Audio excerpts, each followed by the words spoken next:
Mr. Nixon, would you like to comment on that statement? I have no comment. The next question, Mr. Novin.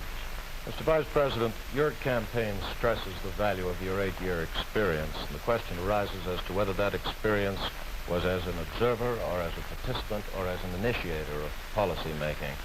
Would you tell us, please, specifically what major proposals you have made in the last... Difficult to cover them in 2.5 minutes. I would suggest that these proposals could be mentioned. First, after each of my foreign trips, I have made recommendations that have been adopted. For example, after my first trip abroad, I strongly recommended that we increase our exchange programs, particularly as they related to exchange of persons, of leaders in the labor field and in the information field. After my trip to South America, I made recommendations that a separate inter-American lending agency be set up, which the South American nations would like much better than to participate in the lending agencies which treated all the countries of the world the same. I have made other recommendations after each of the other trips. For example, after my trip abroad to Hungary, I made some recommendations with regard to the Hungarian refugee situation, which were adopted not only by the President, but some of them were enacted into law by the Congress. Within the administration, as a chairman of the President's Committee on Price Stability and Economic Growth, I have had the opportunity to make recommendations which have been adopted within the administration and which I think have been reasonably effective. I know Senator Kennedy suggested in a speech at Cleveland yesterday the United States.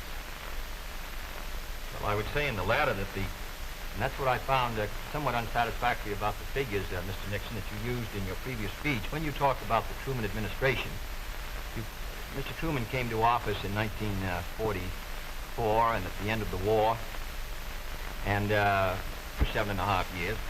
And comparing them to the last 8 years, I prefer to take the overall percentage record of the last 20 years of the Democrats and the 8 years of the Republicans to show an overall period of growth.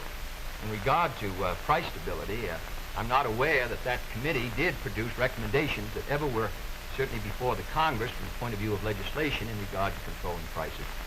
In regard to the exchange of students, of labor unions, I am chairman of the subcommittee on Africa, and I think that one of the most unfortunate phases of our policy towards that country was the very minute number of exchanges that we had.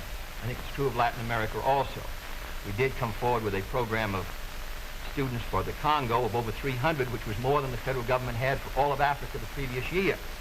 So that I don't think that we have moved, at least in those two areas, with sufficient vigor. The next question to Senator Kennedy from Mr. Warren. Senator Kennedy, during your brief speech a few minutes ago, you mentioned farm surpluses. I'd like to ask this. It's a fact, I think, that presidential candidates traditionally make promises to farmers. Lots of people, I think, don't understand why the government pays farmers for not producing certain crops, or paying farmers if they overproduce, for that matter. Let me ask, sir, why can't the farmer operate like the businessman who operates a factory? If an auto company overproduces a certain model car, Uncle Sam doesn't step in and buy up the surplus. Why this constant courting of the farmer? Well, because I think that if the federal government moved out of the program and withdrew its support, then I think you would have complete economic chaos. The farmer plants in the spring and harvests in the fall. There are hundreds of thousands of them. They're not able to control their market very well. They bring their crops in or their livestock in, many of them about the same time. They have only a few purchasers that buy their milk or their hogs, few large companies in many cases, and therefore the farmer is not in a position to bargain very effectively in the marketplace. I think the experience of the 20s has shown what a free market could do to agriculture. And if the agricultural economy collapses, then the economy of the rest of the United States sooner or later will collapse. The farmers are the #1 market for the automobile industry of the United States. The automobile industry is the #1 market for steel. So if the farmer's economy continues to decline as sharply as it has in recent years, then I think you would have a recession in the rest of the country. So I think the case for the government intervention is a good one. Secondly, my objection to present farm policy is that there are no effective controls to bring supply and demand into better balance. The dropping of the support price in order to limit production does not work. And we now have the highest surpluses, $9 billion worth. We've had a higher tax load from the Treasury for the farmer in the last few years with the lowest farm income in many years. I think that this farm policy has failed. And my judgment, the only policy that will work will be for effective supply and demand to be in balance, and that can only be done through governmental action. I therefore suggest that in those basic commodities which are supported, that the federal government, after endorsement by the farmers in that commodity, attempt to bring supply and demand into balance, attempt effective production controls so that we won't have that 5 or 6% surplus which breaks the price 15 or 20%. I think Mr. Benson's program has failed. And I must say, after reading the Vice President's speech before the farmers as he read mine, I don't believe that it's very much different from Mr. Benson. I don't think it provides effective governmental controls. I think the support prices are tied to the average market price of the last 3 years, which was Mr. Benson's theory. I therefore do not believe that this is a sharp enough breach with the past to give us any hope of success for the future. Mr. Nixon, comment? I, of course, disagree with Senator Kennedy insofar as his suggestion as to what should be done on the farm program. He has made the suggestion that what we need is to move in the direction of more government controls, a suggestion that would also mean raising prices that the consumers pay for products and imposing upon the farmers controls on acreage even far more than they have today. I think this is the wrong direction.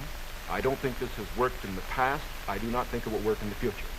The program that I have advocated is one which departs from the present program that we have in this respect. It recognizes that the government has a responsibility to get the farmer out of the trouble he presently is in because the government got him into it.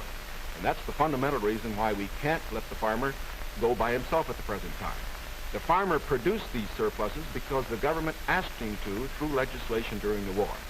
Now that we have these surpluses, it's our responsibility to indemnify the farmer during that period that we get rid of the surpluses. Until we get the surpluses off the farmer's back, however, we should have a program, such as I announced, which will see that farm income holds up. But I would propose holding that income up, not through a type of program that Senator Kennedy has suggested that would raise prices, but one that would indemnify the farmer, pay the farmer in kind from the products which are in surplus. The next question to Vice President Nixon from Mr. Van Oker. Mr. Vice President, since the question of executive leadership is a very important campaign issue, I'd like to follow Mr. Novin's question. Now, Republican campaign slogans, you see them on signs around the country as we did last week, say, it's experience that counts. That's over a picture of yourself, sir. Implying that you've had more governmental executive decision-making experience than your opponent.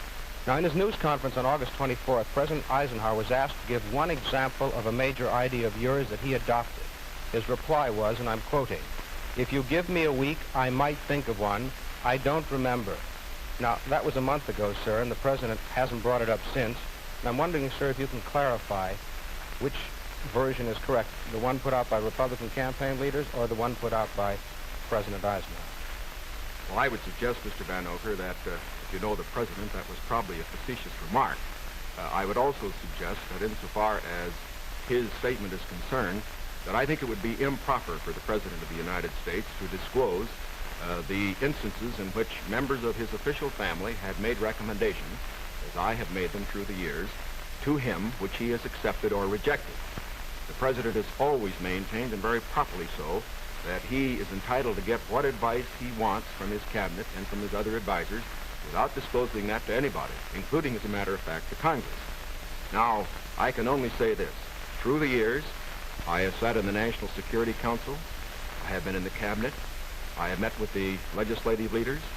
I have met with the President when he made the great decisions with regard to Lebanon, Kimoy Matsu, other matters. The President has asked for my advice. I have given it. Sometimes my advice has been taken. Sometimes it is not. I do not say that I have made the decision. And I would say that no president should ever allow anybody else to make the major decision. The President only makes the decision. All that his advisors do is to give counsel when he asks for it. As far as what experience counts and whether that is experience that counts, that isn't for me to say. I can only say that my experience is there for the people to consider. Senator Kennedy was there for the people to consider. As he pointed out, we came to the Congress in the same year, now have the opportunity to evaluate his as against mine, and I think both he and I are going to abide by whatever the people decide. Senator Kennedy? Well, I'll just say that the question is of experience, and the question also is what our judgment is of the future, and what our goals are for the United States, and what ability we have to implement those goals. Abraham Lincoln came to the presidency in 1860 after a rather little-known session in the House of Representatives, and after being defeated for the Senate in 58 and was a distinguished president. There is no certain road to the presidency. There are no guarantees that if you take one road or another that you will be a successful president. I have been in the Congress for 14 years.